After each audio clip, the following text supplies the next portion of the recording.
If you would yourself, that would be awesome. All right. Good afternoon, everyone. We are so glad to have you with us for our speaker series for January. And it's a repeat performance by our Michael Cook, who is a prior scholarship recipient.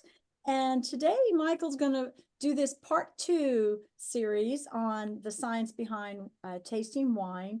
And before I move forward, I would like to give the floor to our President National. She has just some updates, and you need to be aware of all of this. This is very important information. So I'll turn it over to our President National, and then we'll come back. And Michael, I will officially introduce you. Thank you. Thank you, Renee. Thank you, Michael, for coming on. I'll do a little bit of cleanup real fast and bring you up to date. Davina can give you the numbers in a few moments, but I wanted to tell you and share with you that we will be housing our own insignia and all of the pins that you used to buy from Hamilton. At the present time, we should have everything up and ready to go by Friday for shipping. So if there's anything on our website that you want, please call us, make sure we have it, and we will be able to send it to you. You will not be dealing with Hamilton at this time and forward. So we've had a great relationship with them. They were marvelous, and they still are, but we found that it was just better for us to go on our own way. Back to you, Renee. All right, thank you.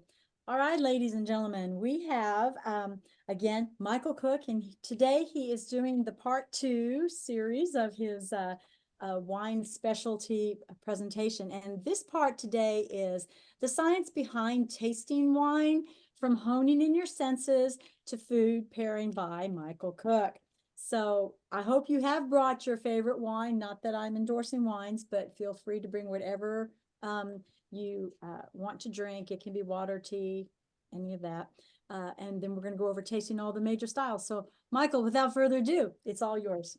Well, thank you, Renee, for that introduction. And let me share my screen before I get going here. Can you all see that? Let me get it on. Okay, Yes. we're good. Okay, great. Well, howdy, everyone. It is a pleasure to be here again. I want to thank Renee again for that introduction, for all you taking the time out of your Sunday to be here and learn a little bit more about the science behind tasting wine. And it's going to be fun. So I also want to thank Janice, who we're becoming good friends very quickly. And so we've been chatting for a little while before this and checking out different wines and what we were going to bring today. And again, if you don't drink wine, that's okay. The science behind this to me is fascinating, and I'm still kind of riding a high because I was in Napa most of last week. And so I was able to visit about 5 or 6 new wineries to me, and I've been there before, but it was nice to be there. And so also I was at Unified, which, if you're in the grape and wine business in the United States, it's the largest trade show in the United States. And so they have 2 floors at the big convention center in Sacramento filled with both viticulture and enology equipment. So we saw things from autonomous battery-powered tractors to all the latest and greatest gadgets, winemaking equipment, and nurseries were there, bottling companies. So we got to see everything. And one of the fun things at the end was there was an American wine reception, and it just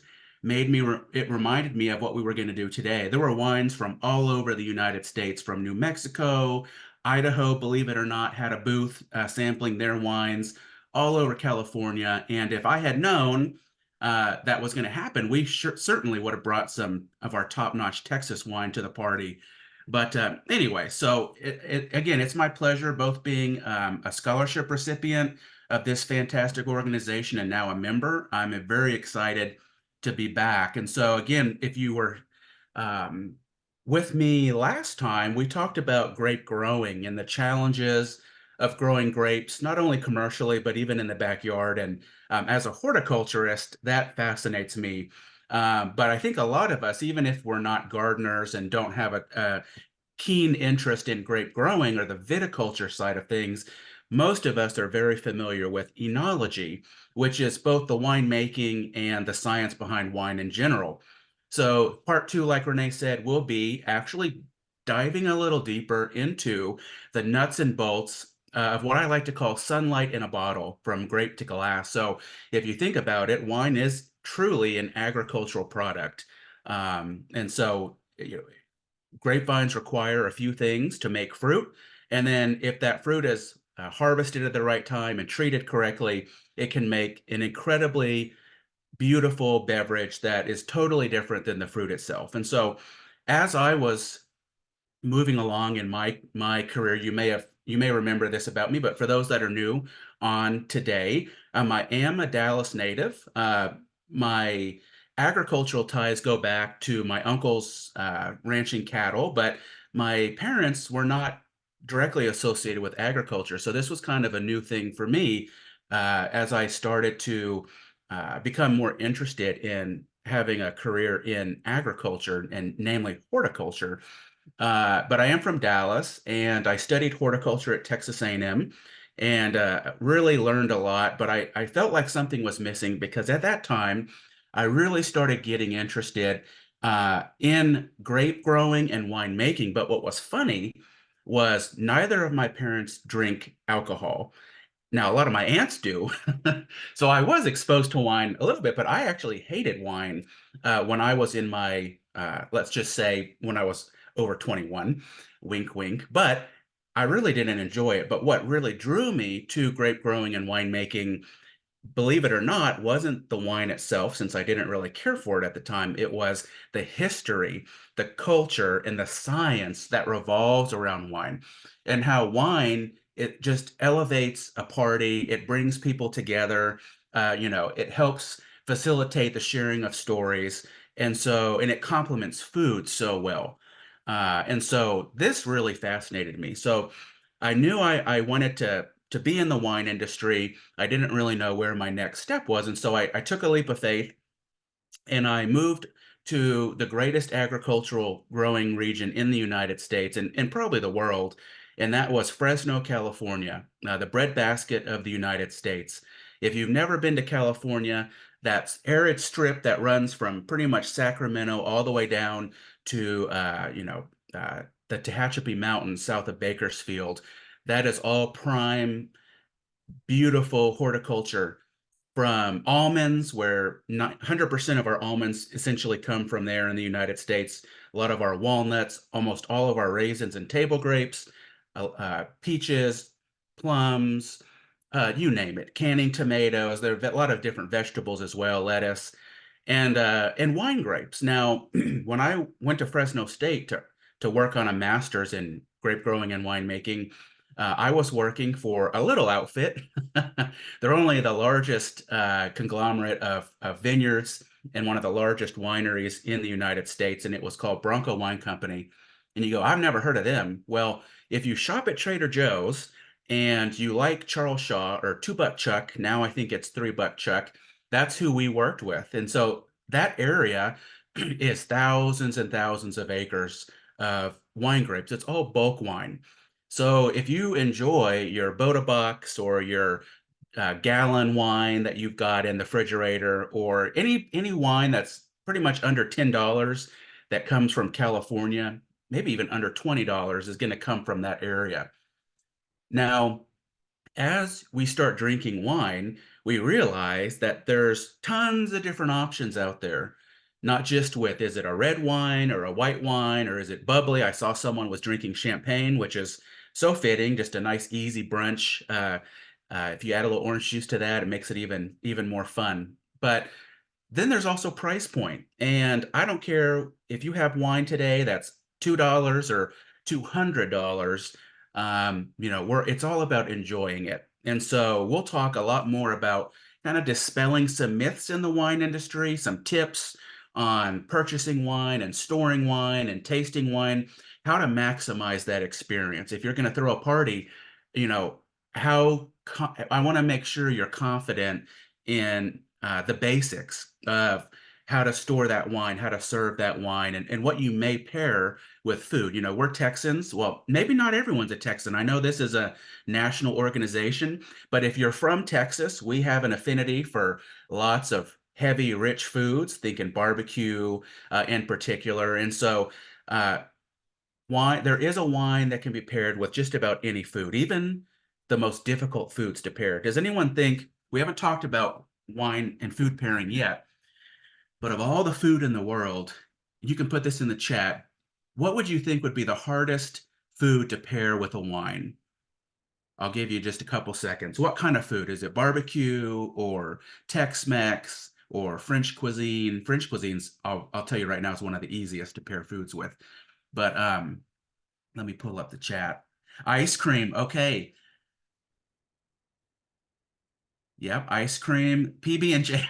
I love it. Y'all are thinking Mexican food, Chinese. Okay, lots of great answers.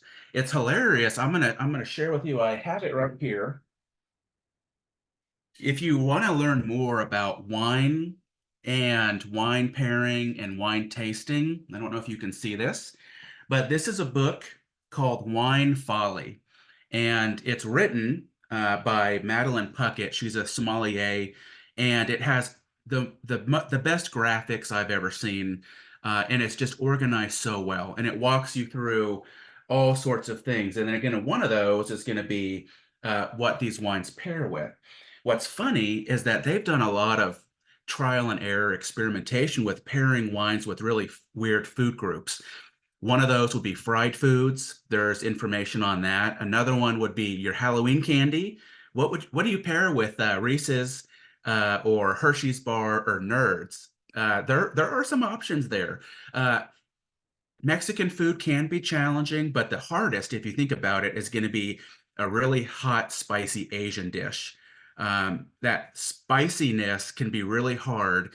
It can be really harsh when you're trying to pair that with a wine. And so I'll kind of give some tips later on. But most food, you can pop open a bottle of wine and it will complement that food. It might even make the wine taste better. A great example of that, and just coming from Napa, there are many wines in Napa that are ready to drink right away. You can pop it open and it's smooth, it's refreshing, it's fruit forward, it's flavorful, well balanced. You can drink it by itself or with food. But if you ever spend a good amount of money on a Napa Cabernet, especially from like Mount Veeder or Howell Mountain, you're going to get this wine that is very harsh and it does not taste that great on its own. The tannins, which are chemical compounds that if you've ever had an unripe persimmon, you put that in your mouth and your mouth instantly puckers up and it starts feeling real cottony and dry. Those are tannins. And so those tannins are actually reducing the lubrication in your mouth. They're binding with salivary proteins, the saliva, and so it actually removes that moisture out of your mouth, and that's where you get that sensation. We'll talk about tannins a little bit later, but that Cabernet Sauvignon that has really harsh, grippy tannins, you drink it and it's like drinking a log. You go, wow, this is not ready. Well, either you can lay it down and age it for 5 years and it'll naturally smooth out a little bit, become more velvety and approachable, but also you can pair it with the good old fatty ribeye or some other kind of fatty food. And that fat will help reduce the sensation of those tannins and it will pair much better. So anyways, I'm kind of getting ahead of myself. We'll talk about that, but let's actually go in real quick. And for those of you that weren't here, I do want, let me see. Can y'all see the presentation correctly? Because I've got two monitors here and I want to make sure. I think y'all can see it, but you're in presentation mode. I am in presentation mode. Okay, good. If I need to switch, I can, but it looks like I'm okay. So before we actually get into Wine 101, and again, if you have a glass of wine, you can play along with us. If not, that's okay. Just sit back and relax. But we're actually I'm gonna give you some examples on how to open wine, pour wine, taste wine, and get the most of it. But before I do that, let me just really quickly give you a 30,000 foot overview of what we talked about last year, or last time rather, and that's the viticulture. So we grow grapes in every state of the United States. Some industries are very young and some are very old. And of course, the number one state for growing grapes and making wine is California, followed by Washington State, then Oregon. However, Texas, we were about number 5 or 6. We are now quickly becoming one of the top wine producing states, at least as far as number of wineries. We have over 900 wineries now in the state of Texas. This map on the left that says wineries by county, all the counties that are colored in purple have a commercial winery that we know of. And the darker the color, the higher the concentration. So if you're in the heart of our wine industry, the Texas Hill Country out of Fredericksburg, just outside of Austin, we have a tremendous number of wineries. But we also have a very high concentration of wineries in the Houston area and the Dallas-Fort Worth Metroplex. But we have grapes growing across the entire state as well. And now most of our production, this was a little quiz question, most of our grape production is actually grown not in the Hill Country, although there's a sizable amount, but right up here in the Texas High Plains. And so let me move that over here. So in the Lubbock area, it's an easier climate to grow grapes, and there's typically a little higher quality potential there. But our wine industry in Texas is growing. That is my day job, is supporting our commercial grape growers on the viticulture side of things with Texas A&M Extension.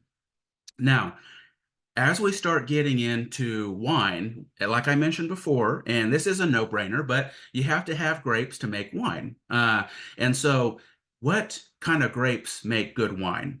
Well, unlike possibly certain types of production to make some sort of beverage or something where you can really, change things or fix things, wine, if you want to make a good wine, quality starts in the vineyard. You have to start with good fruit. If you have poor fruit, diseased fruit, unripe fruit, and you try to make wine, typically what they're going to do is there's not a lot you can do to fix it. You may blend with other grape varieties to try to improve the wine quality. You may add sugar. That can kind of help mask some of the quality problems. That's not to say that if you're drinking a sweet wine, it started off with bad fruit, but it's very hard to make really high quality wine, even a sweet wine, with poor quality fruit. So on the viticulture side, this is truly an agricultural product. It is critical to know what you're doing out in the vineyard, because just a little bit better ripeness can make a totally different wine that's much more enjoyable and of higher value. Okay. Now, if you look at grapes, and you may have eaten grapes your whole life for fresh eating, but wine grapes typically are bred to be different than table grapes or raisin grapes. They are oftentimes bred to be smaller. So if you ever go to California or Texas or whatever state you're in, every state has commercial vineyards, and you look at the fruit in the summertime, the berries are going to be much smaller. And that is because if you look at a wine grape, almost all of them are seeded. Okay, but if you were to pluck a berry off that vine in a vineyard, you would notice that whether it's a red grape or a white grape, there would be color. Now, for most fruit, the color is in the skin, but so are those tannins. And tannins can be both bitter and a negative thing, or they can be astringent, and in the right amount, they can be very pleasant and really elevate that wine experience. But those tannins, that color, a lot of the aromas as well of the grapes are found in the skin. In the pulp, you have water, acid, sugar, and that's important for a wine. But most of the goodies are found in the skin. And so, in Texas, we like to say everything's bigger in Texas, everything's better in Texas because everything's so big. But in wine grapes, size actually is not a good thing. Typically, for most wine styles, smaller berries mean you have a higher skin to pulp ratio. More skin means more color, more tannin potential, more aromatics. And you go, well, what does that really have to do with wine? And I'll explain that. But it's interesting that there are certain things that come from certain tissues in the grape. And if you're really a wino and you are getting deep into the science, you go to tasting rooms and they're talking about carbonic maceration and oak aging and stirring up the lees. These technical, a little more advanced terms, you can really get in the weeds. But it's really funny how every little thing you do in the vineyard as a grape grower and every little thing you do in the winery can have huge implications on how that wine is going to smell and taste, how well it will age, that kind of thing. So it can get pretty complicated. But today, we're just going to have fun. I'm going to give you the basics of what we know research-wise, the most up-to-date information, so you can take that with you, or if you have a friend, you can share that knowledge. And so this is a no snob zone. So, I'm going to try to explain everything as well as I can. And if there's any questions, please don't hesitate to ask. There are no dumb questions. And although wine can be pretentious, that should not be the case. We're here to have fun. And whatever wine you're drinking right now, if you like it, that's all that matters. So now that we move forward, you may be well into your second glass of wine right now, but we'll start. I'll start pouring mine in a little bit, but let's talk about what's in a bottle of wine. And so have you ever thought of that? You have a red wine or a white wine and you go, I never thought about what's in that. Now there's lots of discussion about the components of wine and chemicals that may be added. We can talk about that later, but I'm going to talk about the main components of wine across the world. So wine is mostly water. It's about 85% water. And the next largest constituent is alcohol, which is ethanol in this form. And that ranges anywhere from, I think, around 10. There is a legal definition of wine, and alcohol, that is important, an important component of that definition. But most wines are around 10 to 15% alcohol. Of course, as you get much higher, usually above 20%, that becomes a spirit. Brandy, for example, is essentially grape wine that has been distilled. And grappa would be one of those as well in Italy. And then, of course, there's other spirits from other sources like grain. Now, we also have glycerol, which can provide a real weighty kind of, but typically not buttery, but just a real smooth, heavier, viscous, more viscous wine. So it gives it what we call better mouthfeel and greater body. So it makes that wine taste a little more full, more round, we could call it. It doesn't taste just like water, right? So it adds some weightiness to the wine. Then we have acids, and acid is really important in wine because so are sugars or carbohydrates, and then so are tannins. So there's always this balance between sweet and sour or tart, and then tannin. And so you're trying to find this perfect balance because all wine will have acid to some degree, some more, some less. And then all wines will initially start off having sugar before fermentation. And depending on how that wine is made, it may be a sweet wine or it may be a dry wine. Dry means there's no perceived sweetness. It may have a little bit of sugar in there, but typically it's very, very low. Okay. But the most important part of wine is not the alcohol, although a lot of my friends, when I was in college, that's all they cared about was the alcohol. Alcohol is important because it also, like glycerol, helps with giving weightiness and body to that wine. And it helps open up those really fun smells because alcohol is a solvent. And it helps, as you'll see in a little bit, open up a wine and bring out those smells through evaporation and volatilization. So that may not make sense to you right now, but it will in a little bit, hopefully. So alcohol is important, but also, within each component, you want to find the sweet spot. And some wines that don't have enough alcohol taste really bland and watery. They don't have that body. And some wines are too hot. You drink it and you go, holy smokes, this is really harsh and hard on my palate and it's burning. So we want to find a sweet spot. Whites typically are going to have less alcohol than reds, but that's not always the case. Okay. But the most important component of wine is found in the least concentration.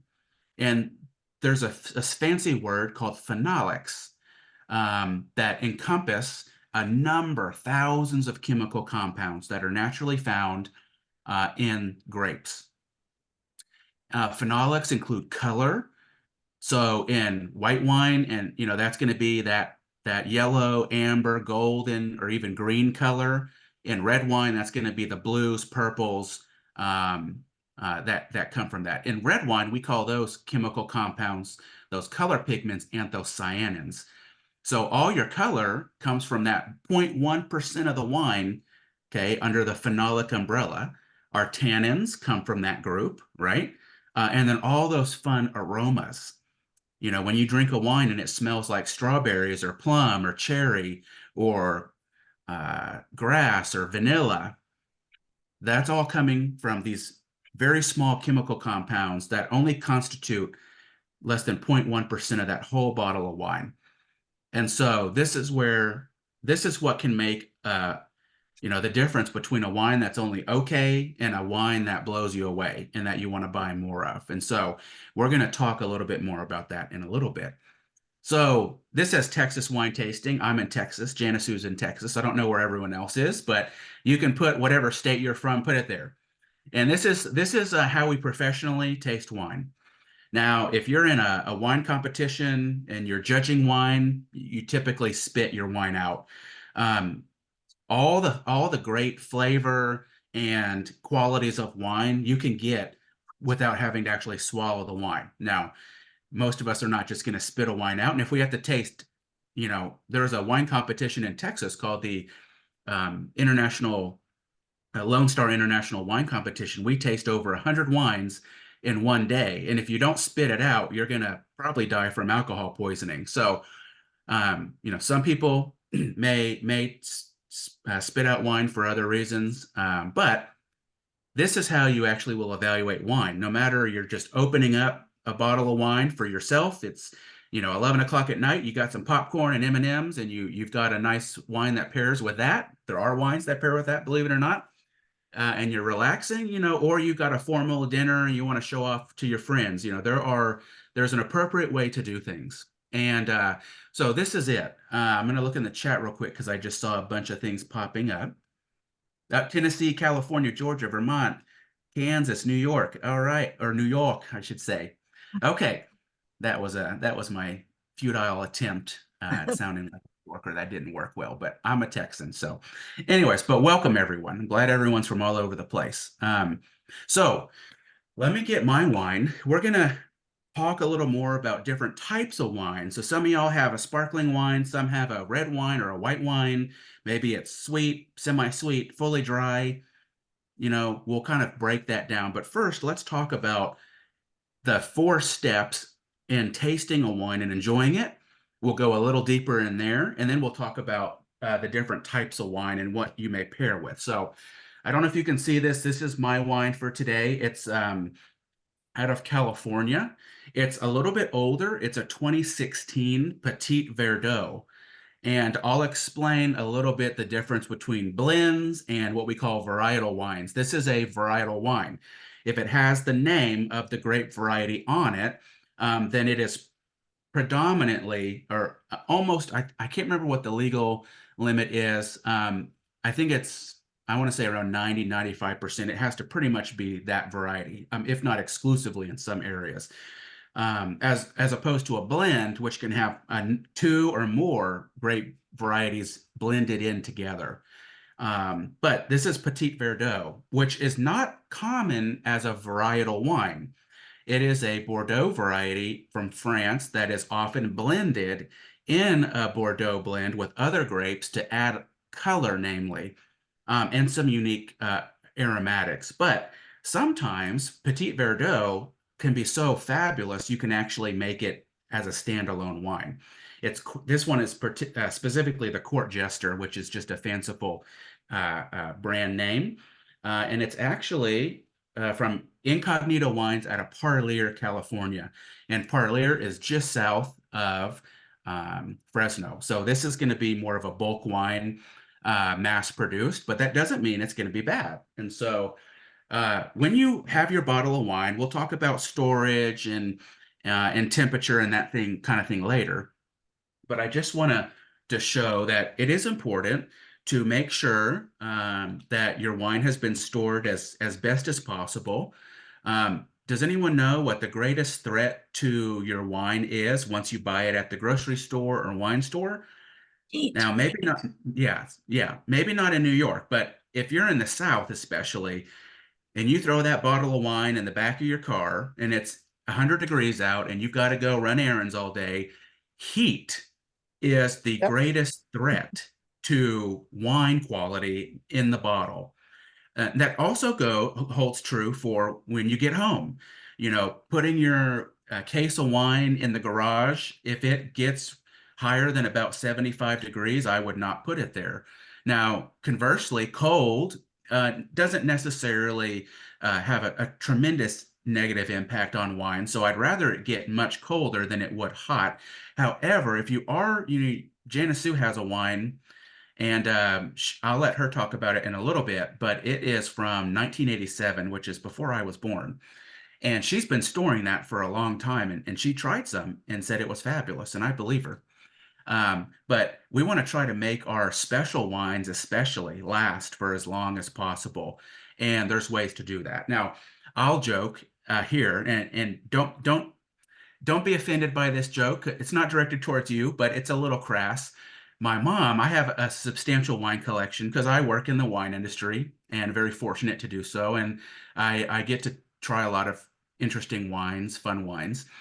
And my mom always goes, "Why on earth are you not drinking these wines? You have all this wine sitting in your closet, and I never see you drink anything. I don't understand. Why are you buying more and more wine?" And I said, "Well, my knee-jerk reaction was to try to get her irritated. And I said, "Mom, it's because we're going to serve all this great wine at your funeral."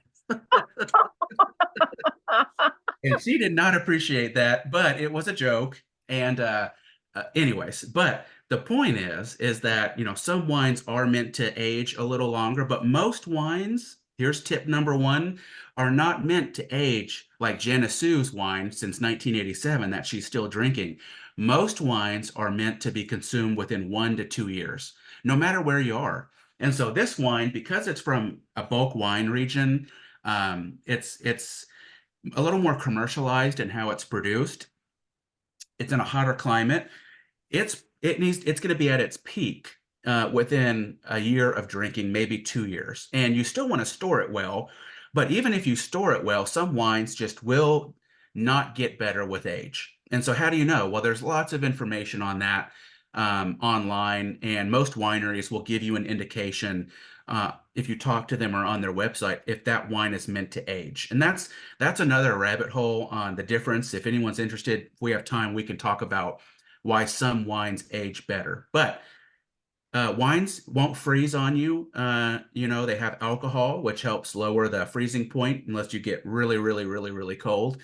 And so that's not a big concern. But trying to minimize temperature variations, if you happen to have a special wine that you want to age, wine fridge or something that keeps a consistent temperature is important. So, okay, so I have my wine. There was a capsule on it. This is a wine with a cork. It's not a natural cork. We're not going to go into the different types of corks, but here's another little insight into the wine industry.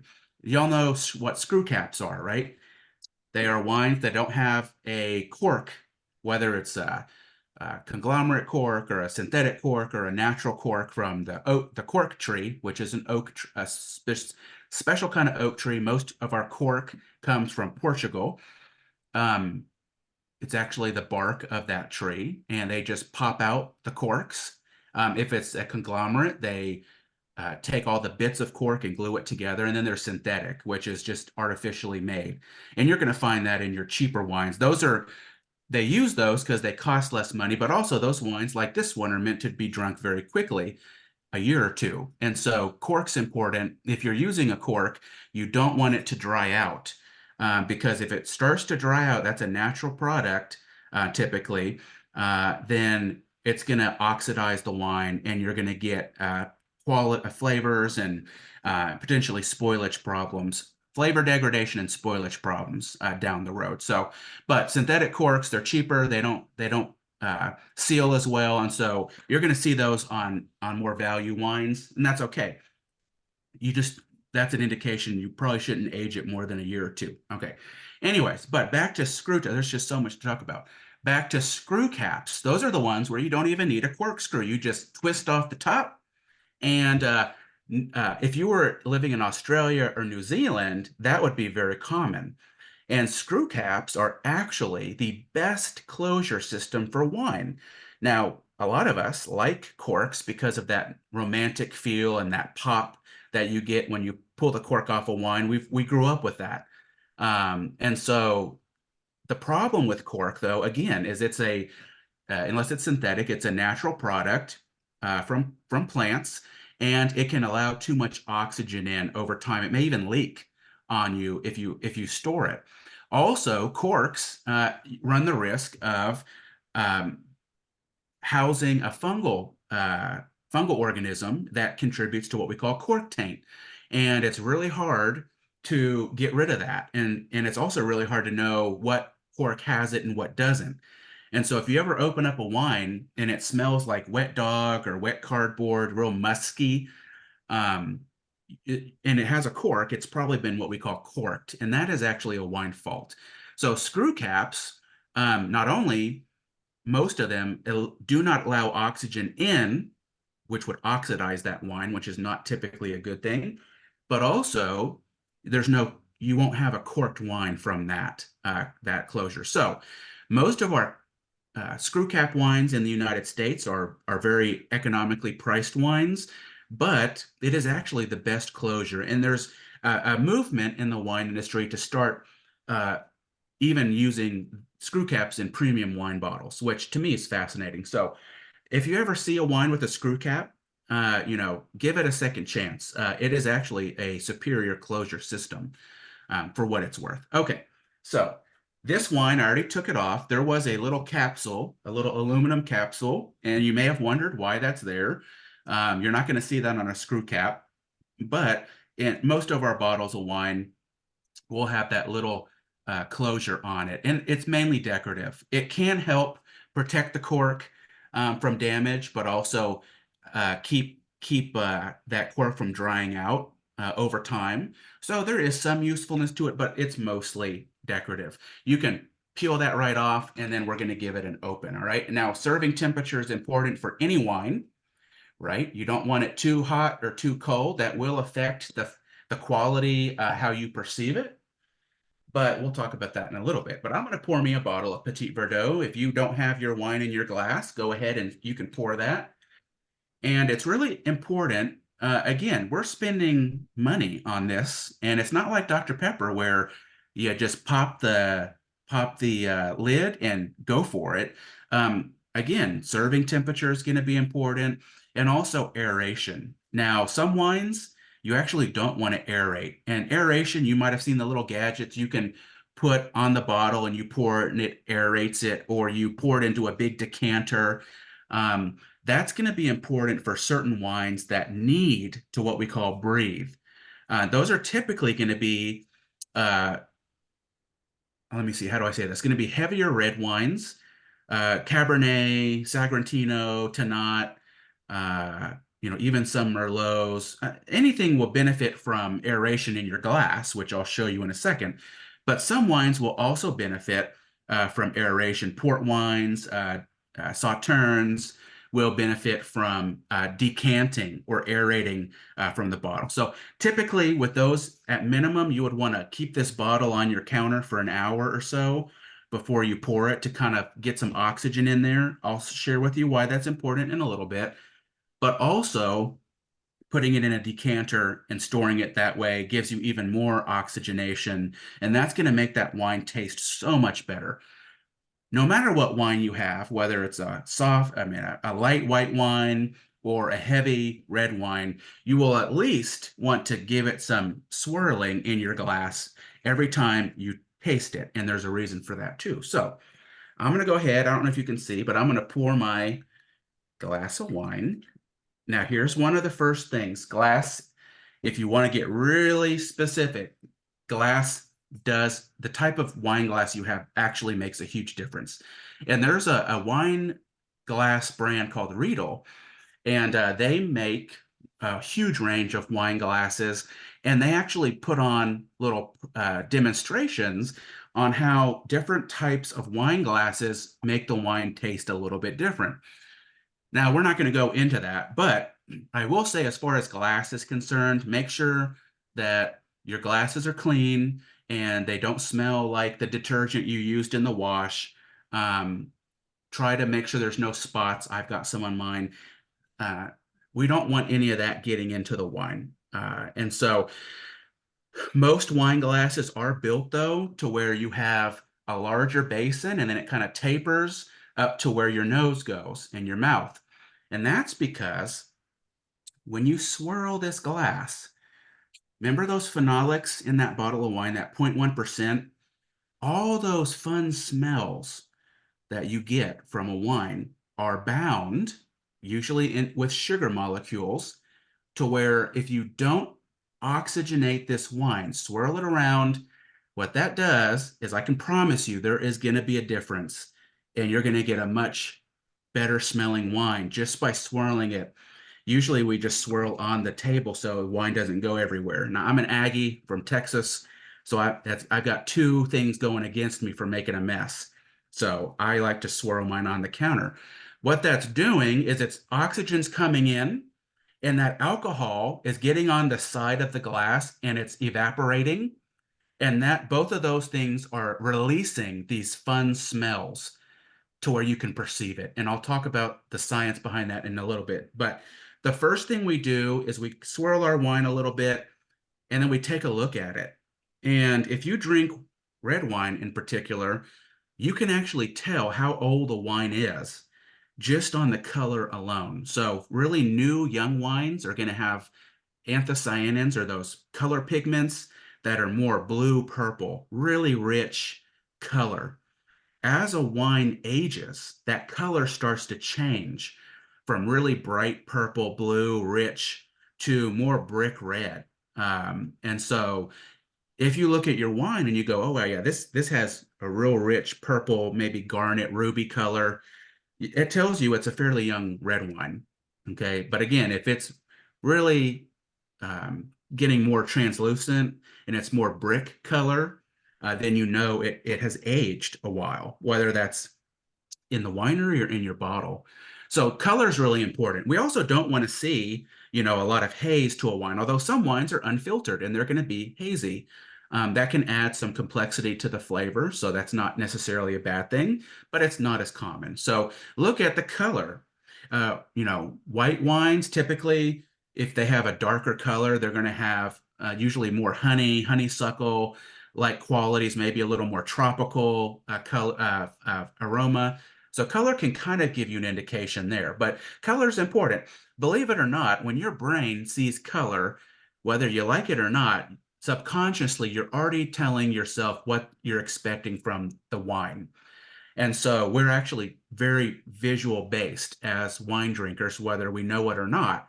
And so color has a huge role to play with that. So look at the color, make sure there's no floaties in there. You didn't get any cork bits. That's important.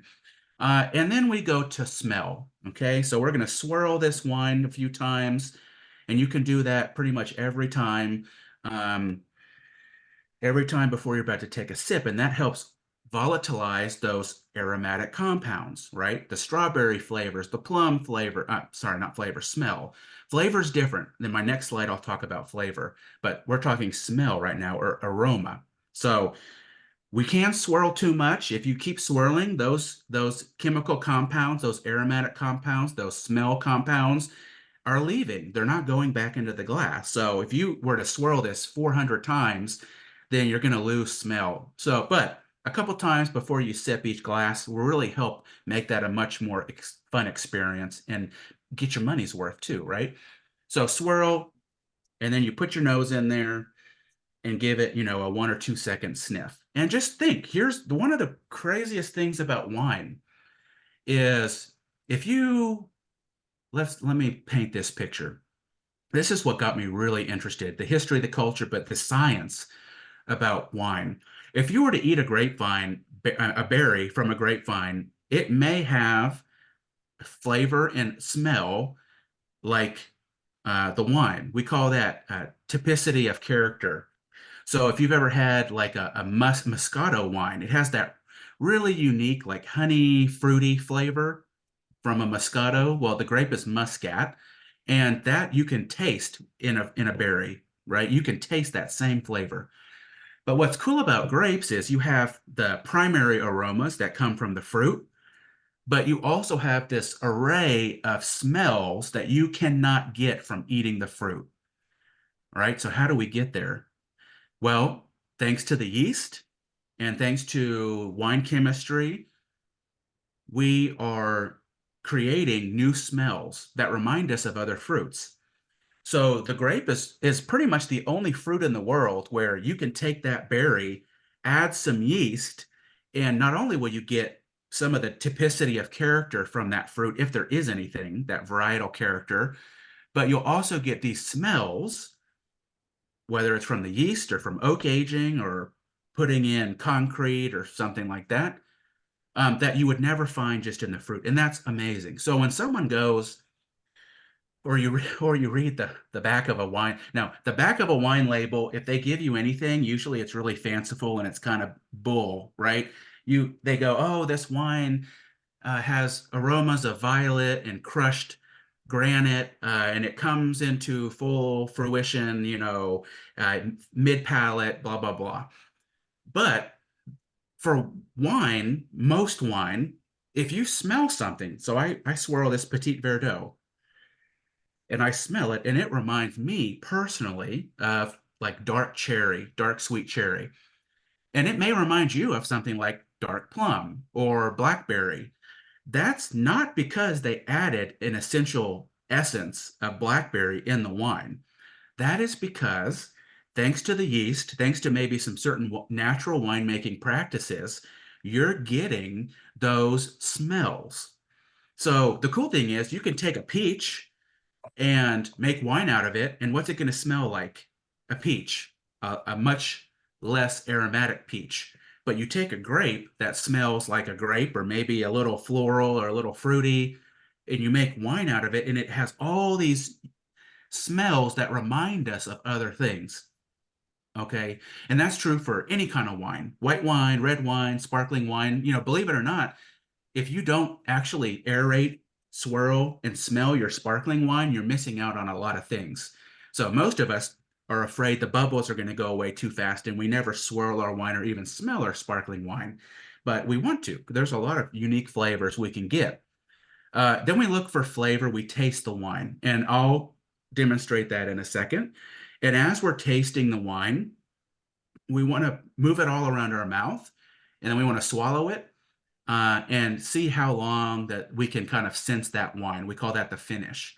So the more complex the wine is, the more things it's got going on, maybe the more tannin, more alcohol, more sugar, even more aromatics. Typically that finish is going to linger to where you drink the wine and you go, oh, it's gone. I don't taste wine anymore. That has what we call a short finish. Okay. But if you can still taste that wine 30 seconds after you swallowed it, it has a long finish. And typically those are a little more enjoyable, especially by themselves, not with food. But try not to make it too complicated. When we look at mouthfeel, we look at how much of these flavor compounds are present. And so I was talking about aromas. Oops, let me see if I can move. Okay. I was talking about aromas a lot. Okay, that is smell, right? There are how many senses? 5 basic senses, right, that we can perceive: sweet, sour, bitter, salty, or umami, which is savory. And wine, surprisingly, can be savory. A good Syrah can be really savory. Even a Pinot Noir can be savory. And so that's not necessarily a bad thing. Again, it's all what you like, and all of us taste a little differently. And how we perceive flavor and aroma. So flavor, that definition flavor, is actually not just taste, right? Those 5 basic tastes: sweet, sour, bitter, salty, umami.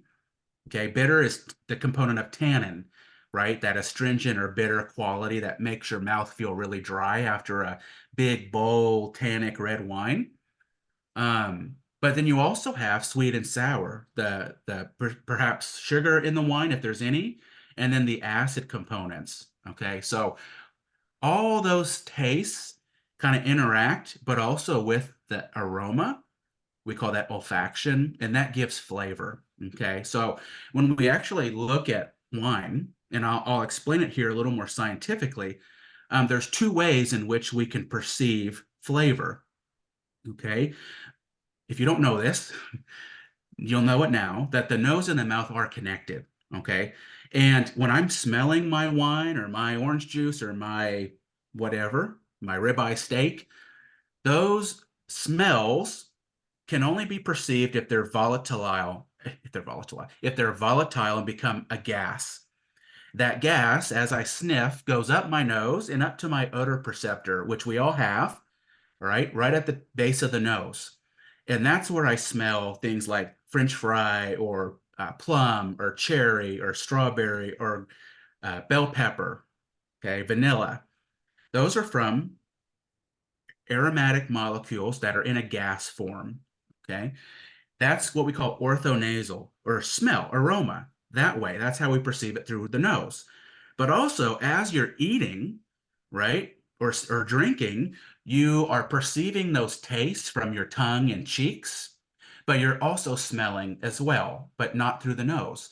Those same aromatic compounds that are in gas form go up the passage into the back of the nose and reach that odor receptor as well. So again, you're like, what does it matter? Well, because not only are we tasting things, sweet, sour, bitter, salty, umami on our tongue, and maybe even our cheeks, we're feeling sensation, but most of the fun things about wine are actually up here with your odor perceptor, either ortho or retronasally, all those smells. So again, swirling that glass, if it's a wine that you really need to pull those aromas from those sugar molecules, there's lots of them bound up in liquid form, not gas form.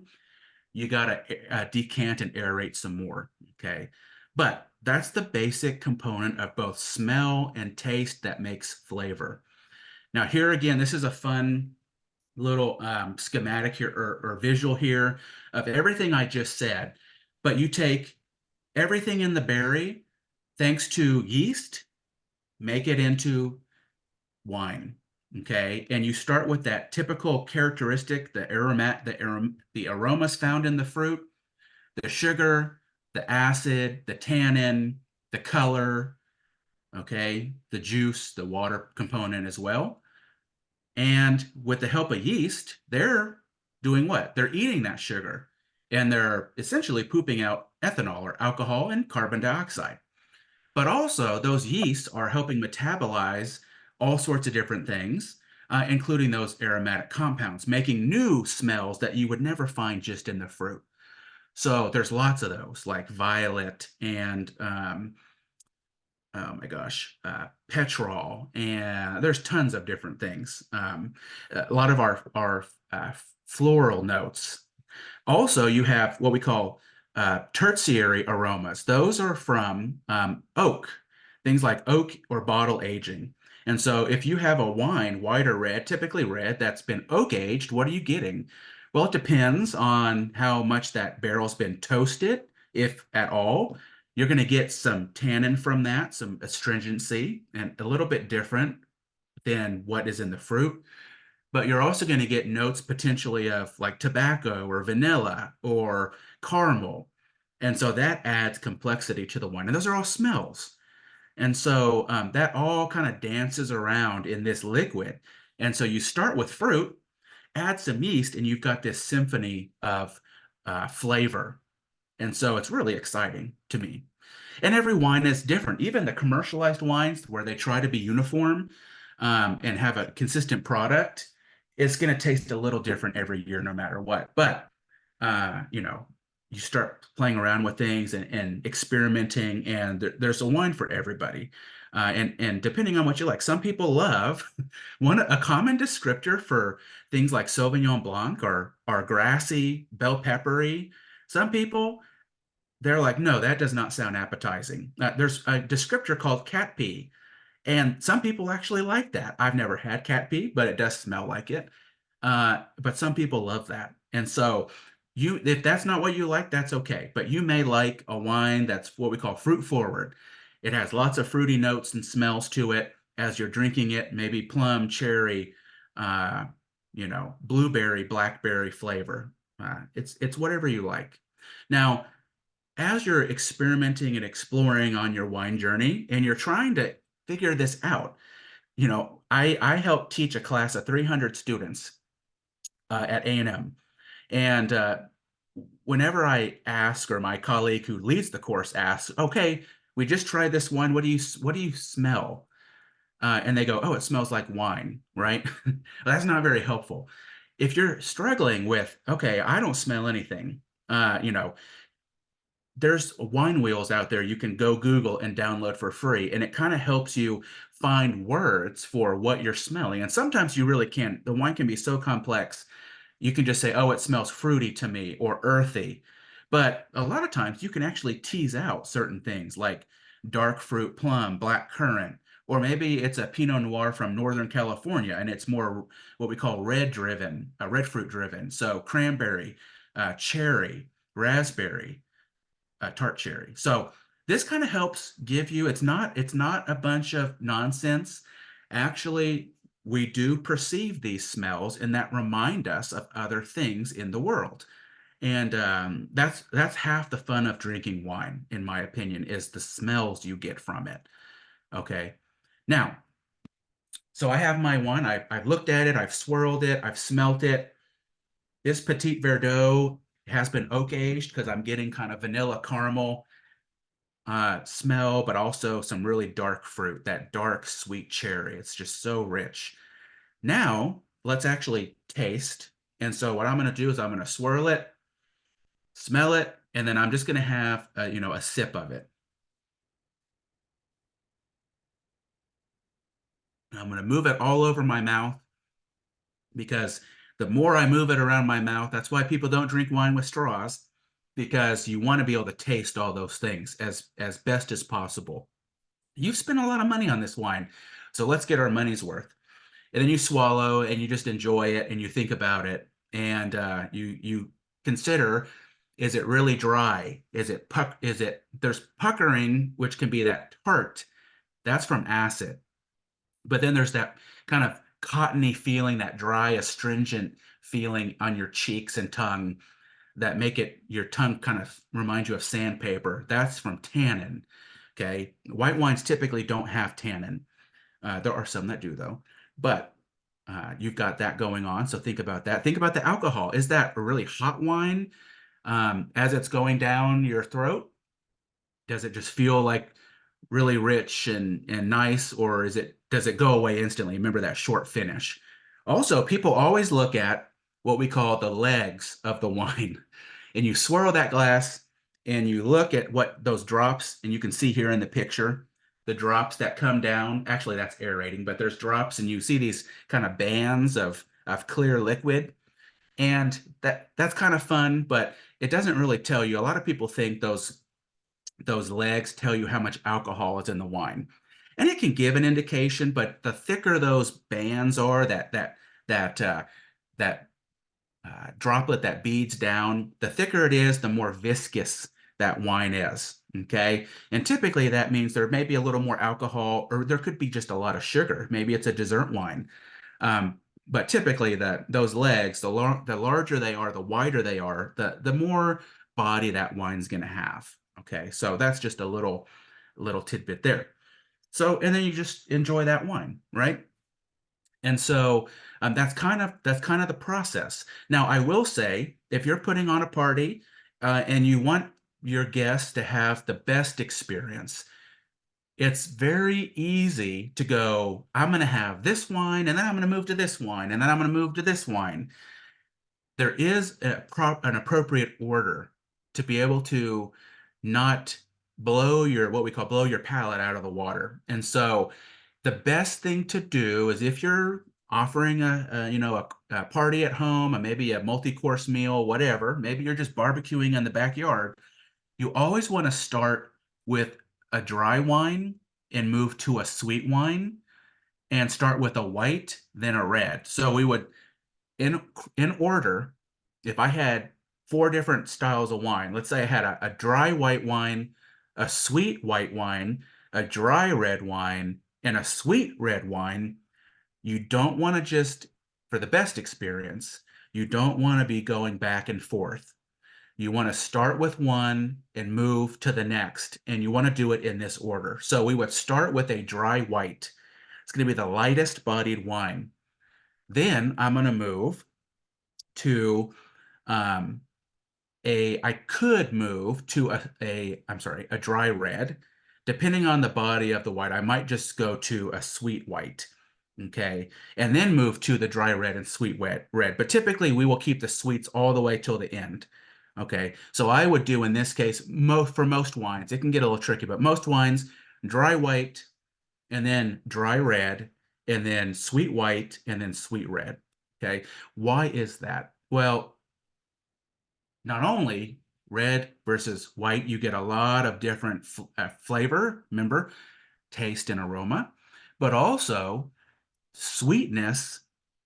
Kind of, you want to start with dry where there's no sweetness, because if you have a sweet wine, that sugar in that wine kind of engulfs your senses. And if you go back to a red, a dry wine, you're not going to get a pleasant experience. Typically that dryness clashes with the sweetness, and unless you're popping a lot of dip and olives and crackers that kind of cleanses or restarts your palate, you're not going to enjoy it nearly as much. So dry to sweet, white, then red.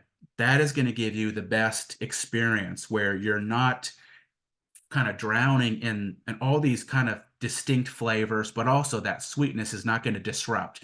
That's also why, and I'm guilty of this, because I'll have a Dr. Pepper and then I'll be like, oh, I'm ready for dinner. I think I'm going to have a red wine. You really want to try to avoid sweet beverages before you drink a dry wine. Again, that kind of sugar is going to coat your mouth and it's going to clash with a dry red or a dry white. So all that to say, there is an order to serve wines for the best experience. And if you don't believe me, try it. I can almost guarantee you it's gonna be a big difference. Now, some other wine tasting tips. Consider serving temperature. Okay, storage is important. If you're gonna keep a wine for, a long time, it's really important. If you're gonna keep a wine just for a year or two, just make sure it's not in the back of your car in the heat, and make sure it's like in a closet or pantry for that year or two. But if you're gonna, like Janice Sue has a 1987, if she's gonna store that, you want it in the darkest, coolest spot. The sweet spot for storing wine is gonna be about 50 to 55 degrees Fahrenheit. That's ideal, because at that temperature, the aromatics are not in a gas, they're not, there's not a lot of chemical activity going on in the bottle. But a bottle of wine is dynamic, it's active. There's chemistry happening constantly in here. So there's less chemical activity because it's colder, and also those aromatics tend not to be in the headspace. They tend to be in the liquid. They're not in that gas form as readily. So it's going to make that wine last even longer. So dark, cool place, and you want to try to minimize oxidation. So if you open up that bottle of wine, people always go, I open up a bottle of wine, what can I do? How long will it last? Well, Janice Sue's fortunate because she's got a 1987. It is a fortified, I believe, white port. And so there's acid, sugar, alcohol, tannin in that. And it actually fermented and was oxidized intentionally. So that ports your dessert wines, your sauternes, and sparkling wine, because those have lots of acid, tend to be those that will last the longest either when you store it or once you open it. So dessert wines, sparkling wine, the bubbles tend to go fast, but as far as the integrity of that wine, it's not going to turn into vinegar quickly. You're probably going to get, maybe a week in the refrigerator open if you don't remove the oxygen. So you've seen all those little gadgets. Trying to get the oxygen out of your open bottle of wine will help prevent oxidation. Oxidation overall is not a good thing because that damages the wine and it reduces the smells, the good smells. Okay, so I'm kind of bebopping everywhere, but storage temperature is important. Okay, but so is serving temperature. And this is important whether you have a $10 bottle of wine like I do, or you've got a $200 bottle of wine. So we'll talk a little bit more about aging later, but let's go back to serving temperature. It's so important. Remember, decanting can be important, aerating, and then just swirling in your glass. But serving temperature is perhaps the most important thing right after that. And also order when you pour things. So consider serving temperature. Again, store your wine at about 50 to 60 degrees. But the best temperature for red is pretty much room temperature. You don't want it really cold. And there, time and time again, restaurants, what do? They chill red wine. And it's, 50 degrees. That's not good. When that wine is that cold, not only is it going to taste different, that flavor, I mean the taste itself, the mouthfeel, but also those aromatics are not going to be coming out of that glass, and you're not going to smell them as much. So the wine's not going to be as aromatic, which you're paying good money for that wine. I sure as heck want all those smells to go up my nose and through the back of my throat, up my nose. So that's important. So red wine, 62 to 68 degrees, pretty much room temp. Okay. White wines, you want to serve a little cool. And that is because that helps preserve too much of those smells from gassing off. And also white wines tend to be a little more crisp and refreshing. They tend to be a little more acid forward, and having a slightly chilled wine aids to that crispness. If you have a white wine that's at room temperature or even warm, it's like a warm beer. It's going to taste flat and flabby. It's not going to be crisp and refreshing. So white wine, about 49, 55 degrees. Sparkling wine, you want chill to the bone if you're going to serve it. Okay, so put that thing in the refrigerator long before it's time. And here's kind of the tip for that as you're serving a red wine. Put it in a fridge the night before, and 1 hour before serving, pull it out. That'll get you right below room temperature, which is perfect for most reds. White wine, put it in the fridge an hour before serving, and don't let it sit on the table for too long to warm up. That is going to maximize the quality of that wine and the perception, making it way better. I can guarantee it. Okay. Now, we've talked about a lot. I'm getting close to the end, but there are different types of wines, right? There's still or table wines, right? Those that don't have bubbles. There are more premium still wines that you may not serve every day. There's sparkling wine. There's fortified wine, like your ports, Madeiras, or even Marsala. Did you ever realize that Marsala, or even sherry, if you cook with it, that is a wine, and it's a special wine. It's not just for cooking, but historically, a lot of those were used predominantly for cooking. And most fortified wines actually the alcohol level is brought up from the normal range of wine, 12, 14, 16%, to about 20% with a spirit like brandy. Okay. Those ones are fortified wines. I know Genesoo has one. Those ones are not ones where you're going to have 2 glasses. You're going to sip those. Usually they're a digestif, so you'll have them after a meal, and that kind of helps your digestive system start working in overdrive. And so again, typically that's going to be a much smaller amount.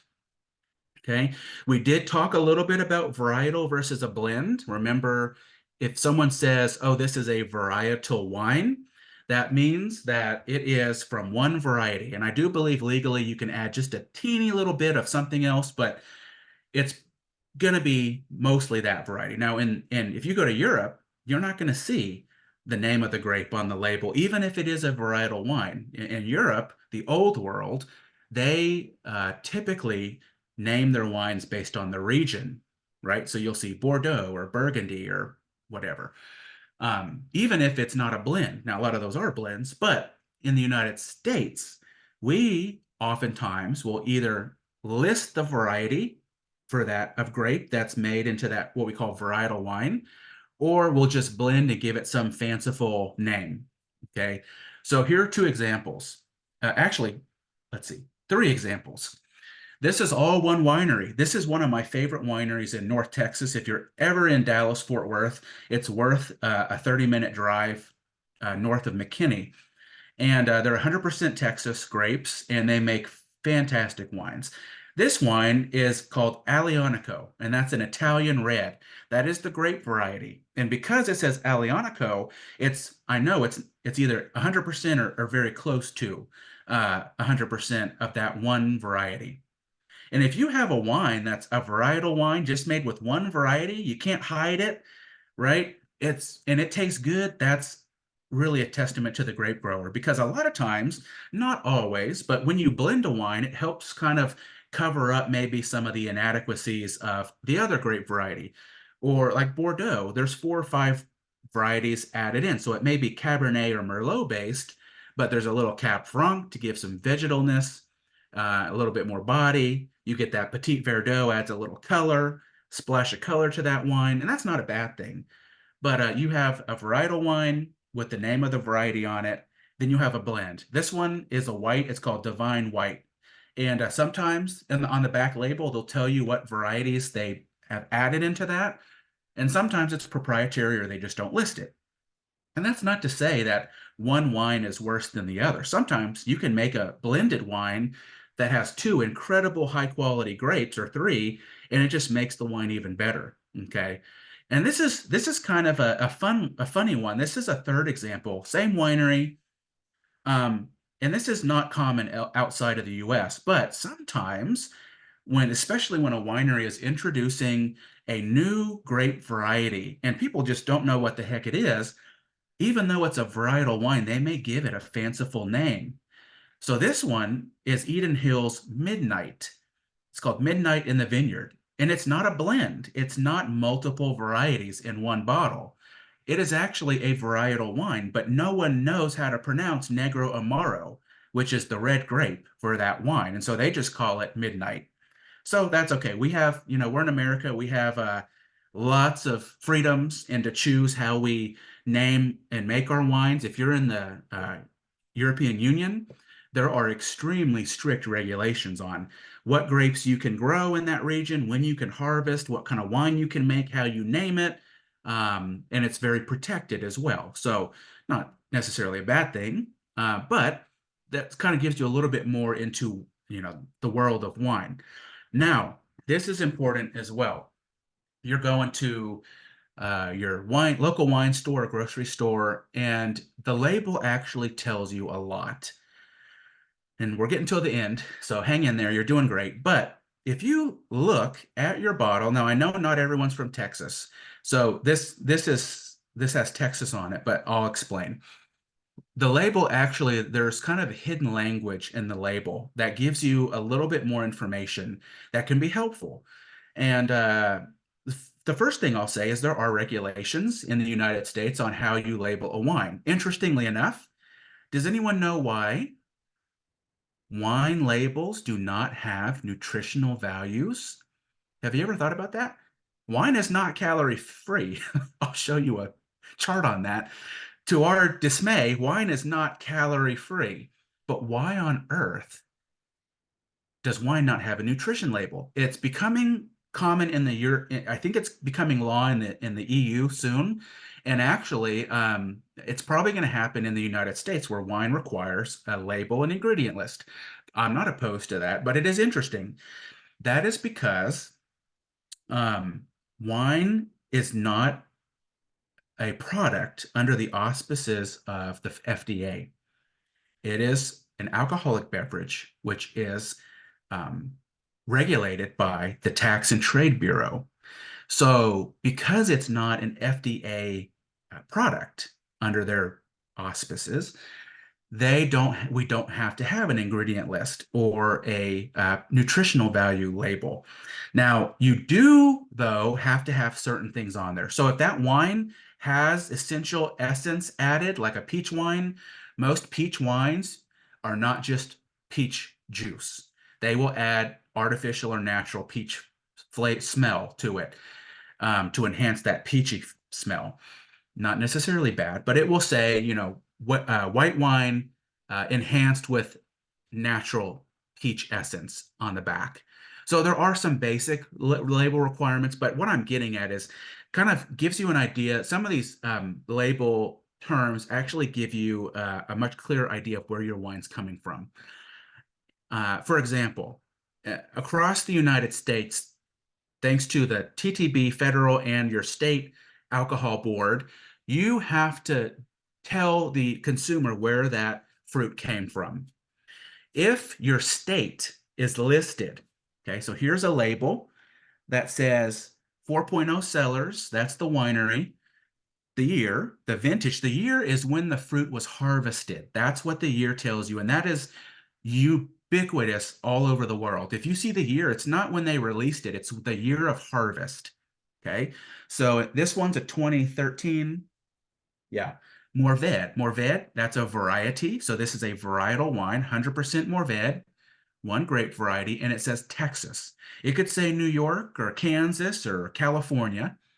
If it says that, then 75% or more of the fruit has to come from that state. Okay. If it says American, if this says Mourvèdre American, that means 75% of the fruit has to come from the US.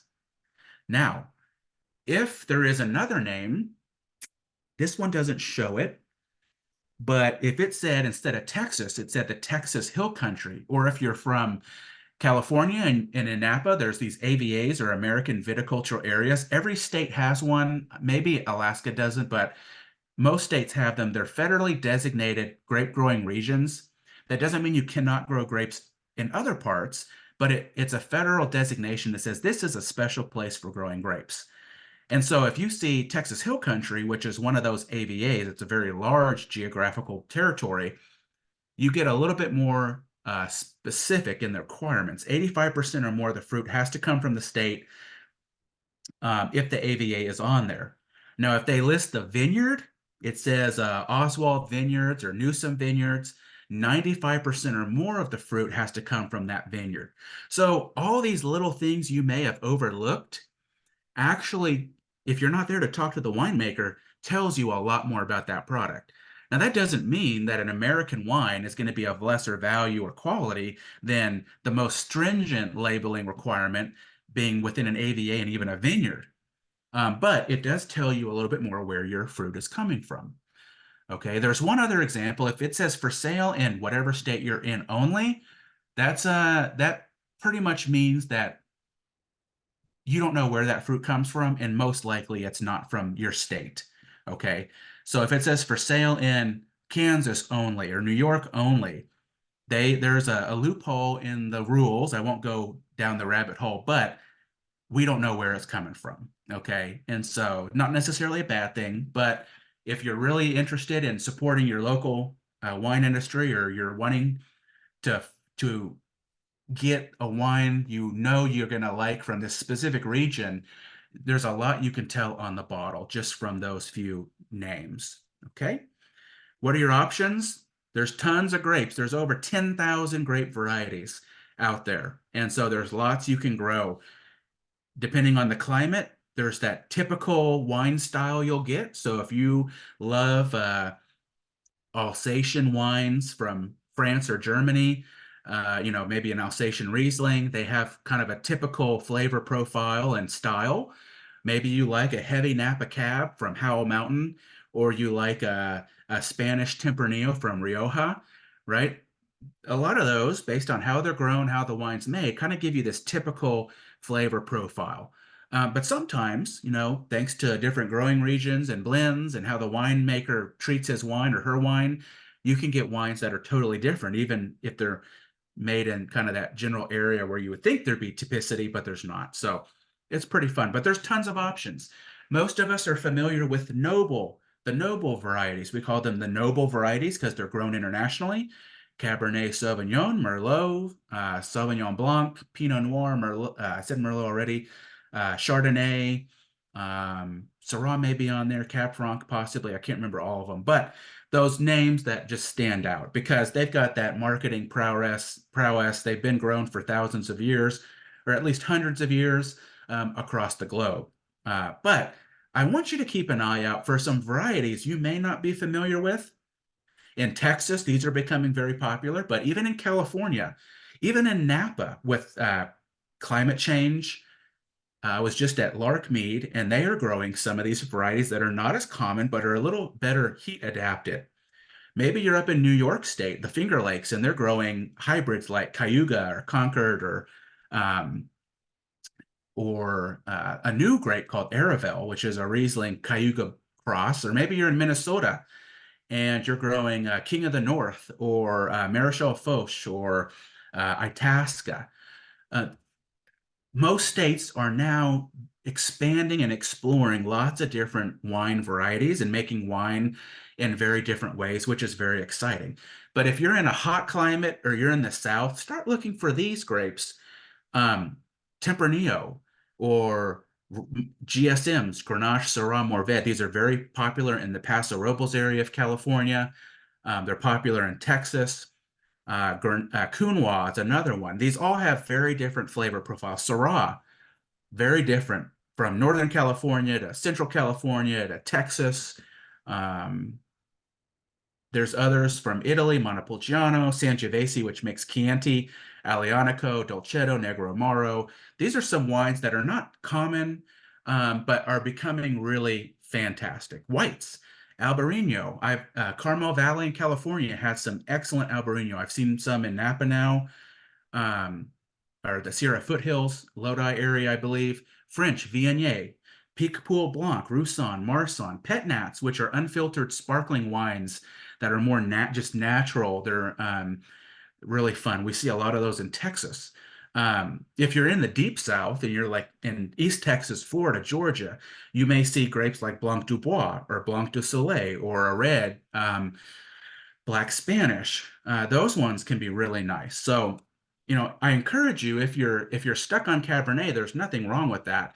But if you really like to explore, there's lots of other things out there that may be new to your state, but that are really doing well. I'm not going to talk about this too much. We're almost out of time. I do want to talk on food pairing, but just so you're aware, there are some big differences between making white wines and red wines.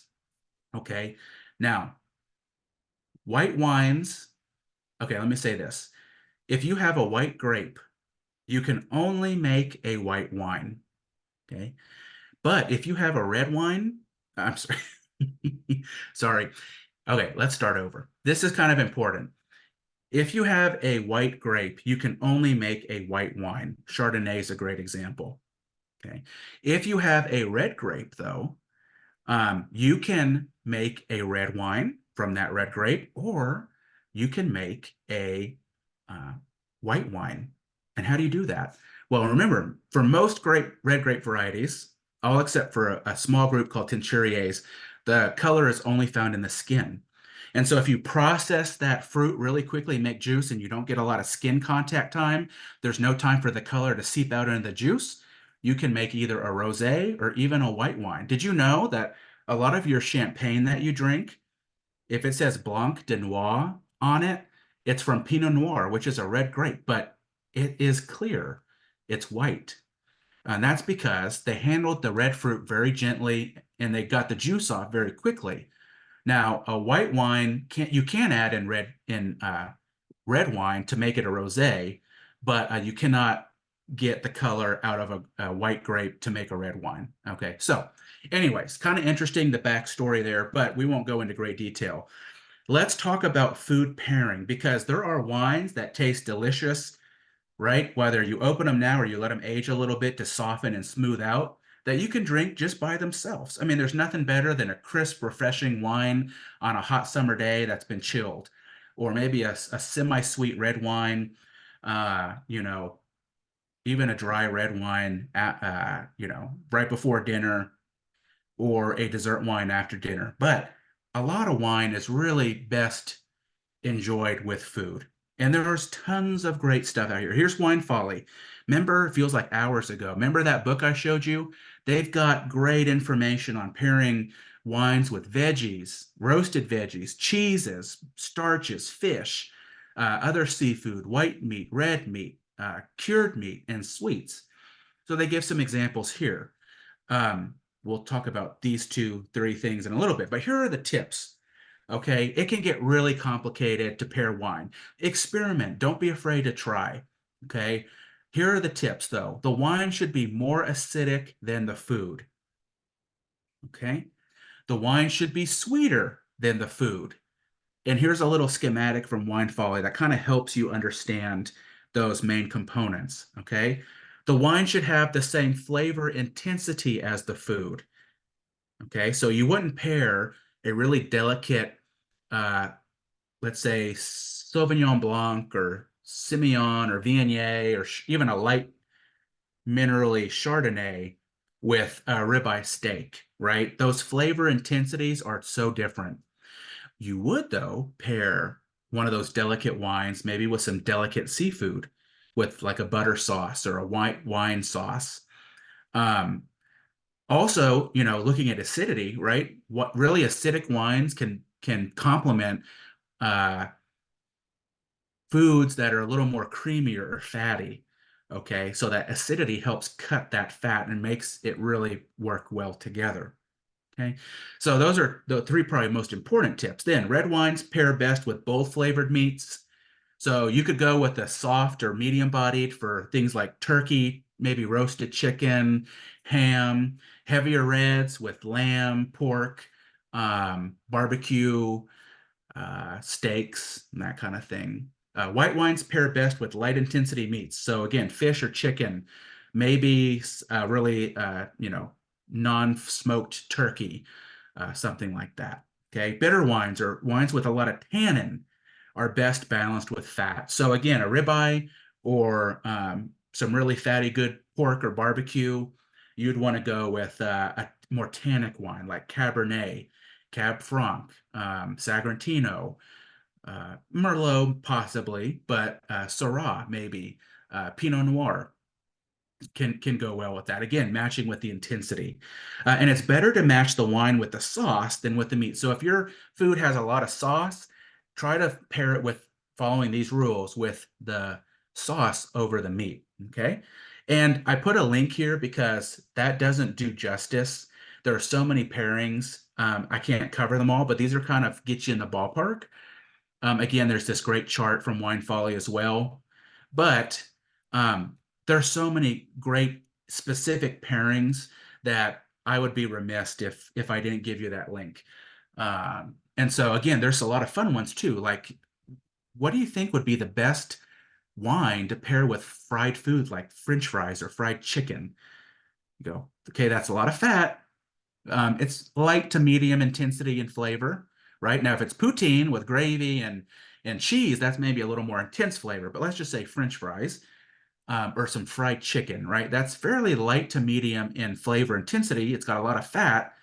Some of the best wines to pair with that are going to be your really acidic champagne sparkling wine. Cut that fat, okay? And it kind of matches that intensity as well. Or a nice, slightly chilled, more acidic wine like Vermentino or Roussanne, something like that. Okay, so play around with it. Again, there's lots of things we can pair with, even the most random foods. Like there's Wine Folly talks about pairing wine with popcorn, different popcorns and candies and desserts. Okay, so anyway, so playing around with that. The last thing I'll say is, unfortunately, wine is not calorie free. I don't want to spend any time on this because it's depressing to me. I want to pretend like wine is calorie free. If you are counting calories, realize that the dry wine has less sugar in it. So champagne has very few calories compared to a really sweet wine that may have more. Okay, I didn't realize this, but pina coladas, look at that, how much sugar they have compared to even a margarita. I love pina coladas, and now I'm going to pretend like this graphic doesn't exist. Okay, but they do. There are calories. The calories can come from the sugar, but even dry wines have calories. What do you think that's from? The alcohol. Alcohol is calorie dense, so don't forget that.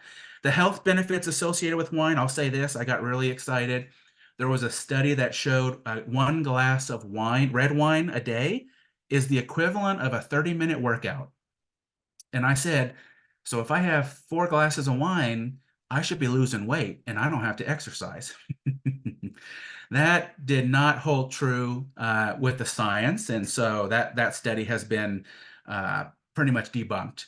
There are potential health benefits of wine, right? Better digestion, anti-aging, thanks to those phenolics, which are a lot of them are antioxidants. Okay, resveratrol, for example, benefits to cardiovascular health, improved memory. Unfortunately, none of these have been scientifically proven from a peer-reviewed standpoint. So yes, we hope there are some benefits. Alcohol, though, can be harmful to our human health. We know that. So the best recommendation is there's potentially some cardiovascular benefit, antioxidant benefit from red wines because the tannins in the red colors are antioxidants. They're uh, have been shown to be more beneficial than the acids and some of the chemical compounds from white wine. So if you're going to drink a red wine, if you're going to drink a wine, for health purposes, we do believe red wine potentially has some health benefits, but moderation is key. And what is moderation? We do know that it's 1 drink per day for women and 2 drinks for men. Sorry, women. But that's I believe, 5-ounce pour. Okay. So that's another thing when you're drinking your wine and that server pours that glass all the way to the top. That's maybe good if you didn't pay a lot of money for that. But remember, half of the enjoyment of wine, I would say, if not more, is in the smell. And if you can't get good aeration, get good oxygenation in that wine, you're missing out on all those excellent smells. So, trying to keep everything in mind, keep it simple, enjoy it. If you like it, that's all that matters. But I would say, hopefully some of these little tips and tricks throughout this presentation will help instill a little more confidence and help your wine experience be even more enjoyable. And this is true for a $10 bottle of wine like I'm having, or a 200 bottle from dry to sweet, no matter what. Even if it's just on the patio, I want you to reap the maximum enjoyment from that wine. And again, those 4 steps for tasting wine, the storing and serving of a wine, the aeration is important, and then finding a style you like. Okay. There are some wines that you may not like and you'll never like them, and that's perfectly okay. And there are going to be wines, though, that you would like. Remember, I started hating all wine, and now I love almost all wine. So there are wines out there that truly are faulted, that may smell and taste like vinegar, or Brettanomyces, or that cork taint.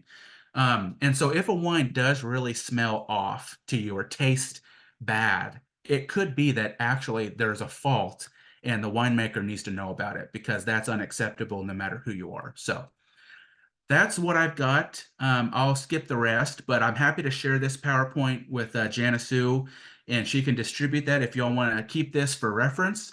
But I encourage you, for more information, you can check out our website, but also that Wine Folly book is one of the best, most fun, enjoyable reads for wine.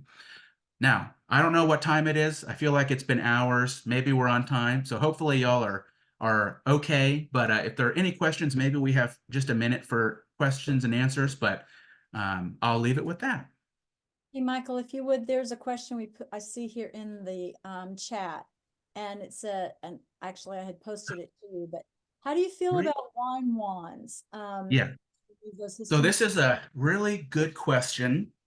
And let me first say, for those of you that get headaches after you drink wine, now, we are all sensitive to wine headaches if we drink too much. So if you're coming off a hangover, which I don't recommend, you may be getting a headache just from that.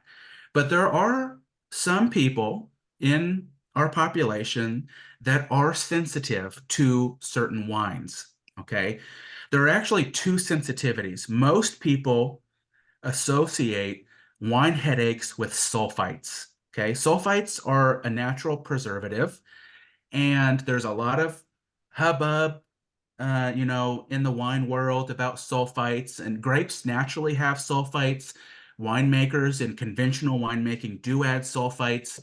Whatever your philosophy is, that's fine. If you want to find a wine that's low sulfite, there's no such thing as a sulfite-free wine, but low sulfites, that's perfectly fine. But there's, first of all, let me say this, a misconception that if you're getting a headache, it is automatically from sulfites or sulfur compounds in wine. There are people in the United States that are truly sensitive to sulfur. And here's a great tip. If you eat dried fruit, and the most notorious dried fruit out there is dried apricot. Have you ever wondered why, if you go to Trader Joe's, for example, they actually sell two kinds of dried apricot. One, which we see everywhere, that is that beautiful bright orange apricot. Okay. Then the other bag is the same apricot, but it's brown and it looks, it just looks like it's dried fruit that is oxidized and it just doesn't look that appealing. The only difference is the orange, bright colored apricot has been treated with sulfur dioxide, and the other one has not. And the other one, you may like the taste of it, perfectly fine. That's no problem. But if you eat a bright orange dried apricot and you do not get headaches, it is not most likely from sulfites. Wine has, I want to say there's a legal limit, but 150, maybe up, I forget, 300 parts per million of sulfite, maybe. Dried apricots have 3,000 parts per million. And so if you eat dried fruit, and especially dried apricots that are those bright orange ones, and you have no problems, it's not sulfites, most likely. It's probably histamines. So the things that make your nose, start to get stuffy and your eyes watering when you're out mowing the yard. Well, red wines tend to have a lot more histamines than white wines. And so a lot of times people, if you get a headache from drinking red wine, it's probably the histamines. If you get a headache from white wine, it could be the sulfites. White wine tends to have more sulfites in them because white wine doesn't have as many antioxidants. Remember that health component? So it browns a lot easier. People don't like brown white wine. So all that to say is most likely if you get a headache after drinking red wine and you're drinking it in moderation, it could be histamines. So I would recommend you pop an allergy pill before you drink red wine and see if that helps. Now, there are those products out there that claim to absorb or take care of both sulfites and histamines. I have looked at those. I have no evidence to support their use or not. I am leery that they work. I do know that for sulfites, for example, a lot of times if you have open up a bottle, especially of red wine or maybe even white wine that's very new, and you smell it instantly, it kind of smells like sulfur. That's because you haven't aerated it enough and it has a lot of sulfites. Sulfites go down over time in the bottle. So it may just be you need to let that air out a little more, and some of those sulfur compounds, since it's a volatile gas, will go away. But if you're still getting headaches, think about histamines. But to answer your question, there are a lot of tools out there. I know of zero scientific studies that can disprove or prove their use for actually minimizing those products, those chemical compounds. So again, if you are sensitive to sulfur, you may try to oxygenate that wine with decanting and swirling a lot. If that still bothers you, like some people will break out in a rash from the sulfur, but that's a very, very, very small population. Most of the time it's histamines though. And again, an allergy pill can really help out with that. So great question. Anyone else? I know some people, well, I know you're going to share your presentation, but your circle slide that you had. Wine wheel. The folks are asking about that. And then This one here. Well, we took off screen share so people could just kind of Oh, be. okay. So if you're talking about that colorful wheel with all the aromas, if you just Google wine aroma wheel, there are tons of them, and they're all pretty much the same. You can buy, one on cardstock, or you can just print one out on a piece of paper. Those ones that's so helpful when you're, with friends trying to describe a wine. Because listen, I'm a Texan. There's only about 4 words I can think of at one time, and I often forget about all these different smells. And also, if you really get interested in wine, you can buy essential oils of apricot or, you know, whatever, strawberry. There's also little wine essential oil kits, so you can kind of train yourself on, and you can do that. So, but yeah, wine aroma wheel. If you Google that, they're online for free, and that's such a fun, easy way to make, you know, your understanding of wine become much more apparent. So a lot of people go, "Oh yeah, this tasted like wine," but they're not aerating. They're not getting all of those great smells into a gas form so they can actually perceive them, and they don't have that wine wheel to actually think about it and go, "Oh, it doesn't just smell like wine. I kind of get some cherry and blackberry and raspberry, maybe vanilla." And you go, "Oh, that's kind of stupid and silly." But actually, if you really start thinking about it, it makes drinking wine so much more enjoyable. I encourage you to play around with that. Madam President National? Yes, thank you, Michael. I appreciate this so much. As always, your presentations are phenomenal. But if you'll notice, I have just shared my screen. I don't know if you have had the notice yet, but you have been awarded $2,000 for our scholarship to Texas A&M. And each one of the members that's on this screen right now have contributed to your scholarship. It comes from each of them. So thank you, Michael. Thank you to each one of our members for having been a member and donating this. Yes. Well, and Go thank ahead. you, Janice. And again, thank you all. I did not know this organization existed, and Janice, you and I were talking about it a few months ago. I received a letter from our Department of Horticultural Sciences at A&M that said, "This is a scholarship we haven't heard about. We know it exists, and we encourage our ag students to apply." So I did, and learning more, what Janice Sue and I, our discussion about this incredible organization, I have fallen in love with the objectives of this organization, what you're all about, and just the people, how incredible y'all are. And so I want to thank you for that opportunity. I am again honored and privileged to be a recipient. And I want to say that not only does the financial means from this scholarship help me, I drive every week from Dallas to College Station for my PhD work at A&M in agriculture, horticulture, but just the support that you stand behind me and encourage me to pursue this education that will ultimately allow me to give even more to our growers in Texas is so important to me. So I want to thank every one of you for your support and your encouragement.